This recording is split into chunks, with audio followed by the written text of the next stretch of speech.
প্রথমবারের মতো আইসিসি টি-20 বিশ্বকাপ ক্রিকেটে খেলার যোগ্যতা অর্জন করল ফুটবলের দেশ হিসেবে পরিচিত ইতালি।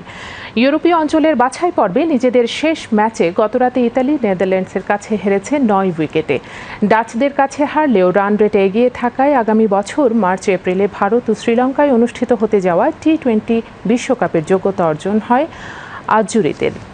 আর এই জয়ে 4 ম্যাচে 6 পয়েন্ট অর্জন করে বাছাই পর্বের টেবিলের শীর্ষে থেকে বিশ্বকাপের টিকিট নিশ্চিত করেছে নেদারল্যান্ডসও। সমান ম্যাচে সমান 5 পয়েন্ট করে অর্জন করে ইতালি এবং জার্সি। তবে জার্সির নেট রান রেট 0.306 আর ইতালির 0.612।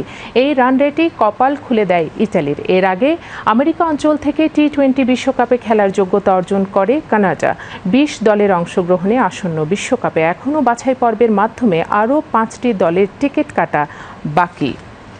চলতি বছর সেপ্টেম্বর-অক্টোবরে জিম্বাবুয়েতে আফ্রিকান অঞ্চলের বাছাই থেকে আসবে 2টি দল। অক্টোবরে ওমানে এশিয়া ও পূর্ব এশিয়া প্যাসিফিকের বাছাই থেকে আসবে বাকি 3টি দল।